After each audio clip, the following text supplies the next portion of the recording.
Hello दोस्तों, welcome back in my YouTube channel engineering अड्डा। मैं हूं आपका दोस्त, इस चैनल का होस्ट इसके आ रहा है। तो गाइस, आज के इस वीडियो में बात करने वाले हैं एल्गोरिदम की। बेसिकली जो हमारा जो नेक्स्ट टॉपिक है वो एल्गोरिदम क्या होता है, एफिशिएंसी कैसे निकालते हैं, ये सब चीजें हम डिस्कस करने वाले हैं। बट ये सब डिस्कस करने से पहले मैं एकदम बेसिक चीजें आपको बता देना चाहता हूँ। हो सकता है आपको कोई डाउट हो या कंफ्यूजन हो, तो वीडियो को शुरू करते हैं हम।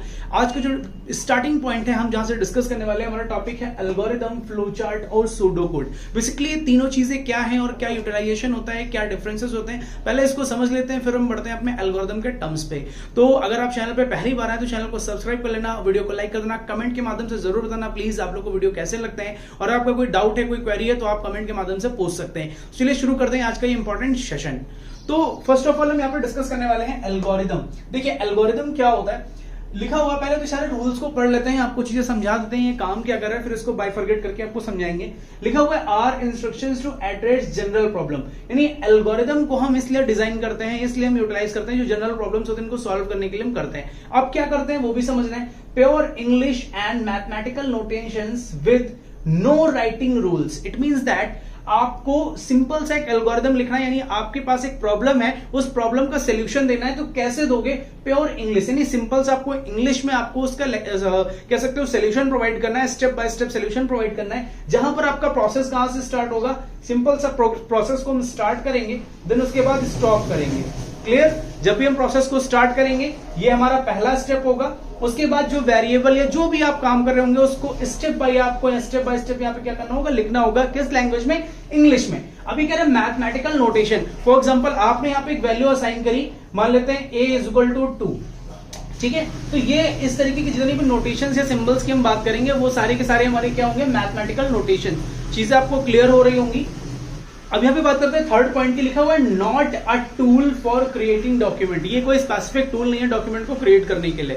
क्लियर? अभी हम आते हैं फ्लो चार्ट। ऑलरेडी आप लोगों ने सी लैंग्वेज के अंदर फ्लो चार्ट पढ़ा होगा। लैंग्वेज को स्टार्ट करने से पहले आपको फ्लो चार्ट पढ़ाए होंगे, जिसमें बहुत सारे शेप्स आपको दिए होते हैं। उन शेप्स को यूटिलाइज करके हमें प्रॉब्लम को एनालाइज करके सॉल्व करना होता है। तो ये चीजें आपको पता है, फिर भी आपको मैं एक बार ब्रीफ करा देना चाहता हूँ। देखिए फ्लो चार्ट क्या होता है? Flow chart are pictorial representation. आपकी जो प्रॉब्लम है, जो भी चीज है, उसको पिक्टोरियल फॉर्म में हम रिप्रेजेंट कराते हैं। सेकंड चीज, represented by symbols and shapes. जी हाँ, सिंबल और शेप्स का हम यहाँ पे इस्तेमाल करते हैं। थर्ड पॉइंट है विजुअल रिप्रेजेंटेशन ऑफ एल्गोरिदम।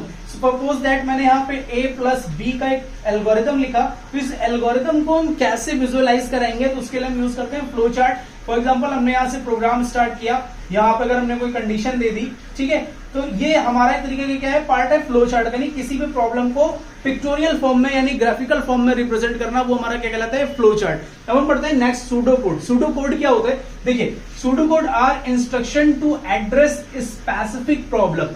यहां पर क्या है, जो हम एल्गोरिदम बनाते हैं वो जनरल प्रॉब्लम के लिए होती है, बट जो सूडो कोड डिजाइन करते हैं वो स्पेसिफिक प्रॉब्लम के लिए। एग्जांपल के लिए मैंने कहा कि एक मुझे स्पेसिफिक प्रोग्राम बनाना है इवन और ऑड के लिए, ठीक है। हमारे पास इवन और ऑड एक स्पेशल कंडीशन है, इसके लिए हम जनरल प्रोग्राम नहीं बना सकते, इसके लिए स्पेसिफिक कंडीशन ओरिएंटेड प्रोग्राम बनाएंगे। तो वो हमारा क्या है यहाँ पे, सूडो कोड कहलाता है। Pseudo code are instruction to address specific problem. Clear? Second point है इन इंग्लिश, यानी इसको हम इंग्लिश में ही लिखते हैं, but follow set of rules. यहां पर क्या था कि कोई ऐसा स्पेसिफिक रूल फॉलो नहीं कर रहे थे। यहाँ पे लिखा हुआ है कि इंग्लिश तो चाहिए but no writing rules. But जब यहाँ पे अगर हम बात करें सूडो कोड की, तो यहाँ पर क्या है कि इनके अपने कुछ स्पेसिफिक रूल्स होते हैं जिनको हमें फॉलो करके सूडो कोड को डिजाइन करना पड़ता है। थर्ड पॉइंट पे आते हैं, document that represented a tool algorithm.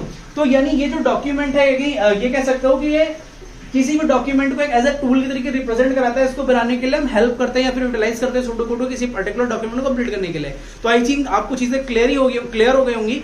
तो अभी पढ़ते हैं नेक्स्ट टॉपिक की तरफ, एल्गोरिदम और एल्गोरिदम की एफिशिएंसी क्या होती है।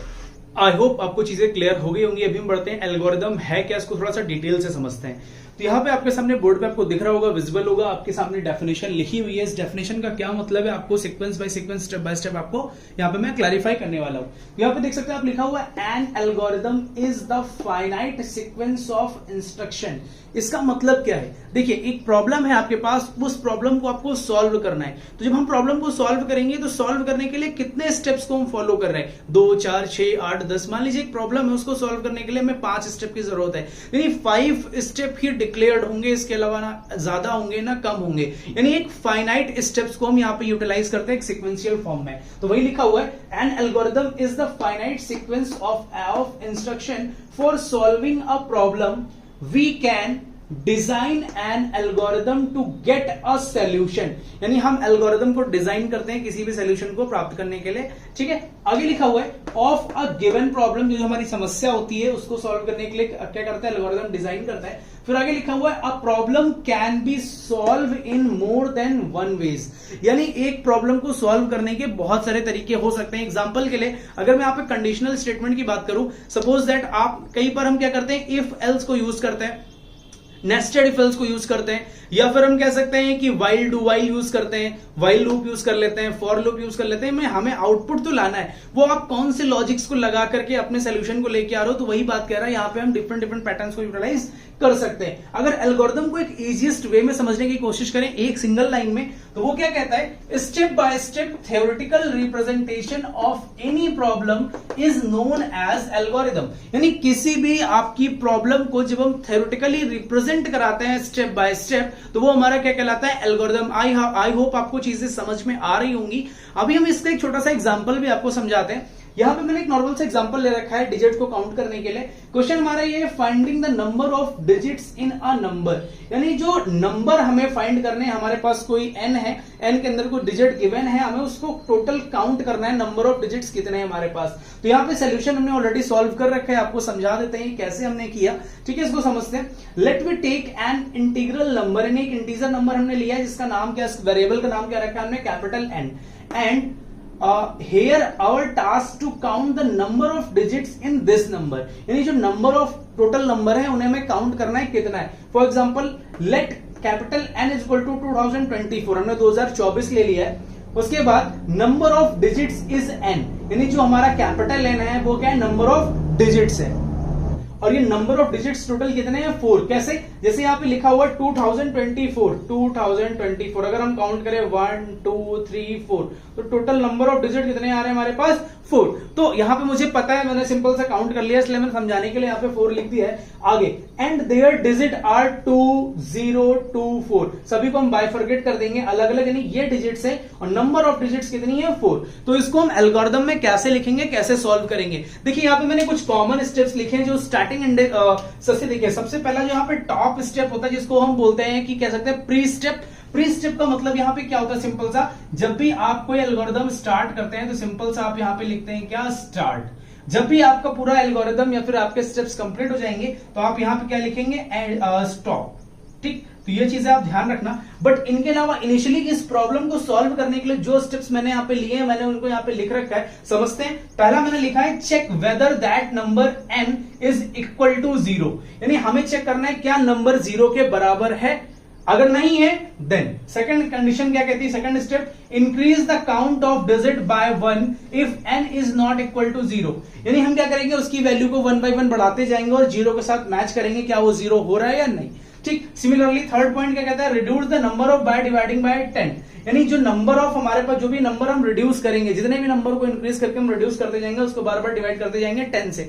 10 से का मतलब यहाँ पे ये है कि जैसे हम जो पोजीशन बनाते हैं तो एक जैसे 1s 10s 1000 ऐसे करके जो पोजीशंस होती है उसको 10 से हम डिवाइड करके अपनी पोजीशन को या इंडेक्स को फिक्स करेंगे।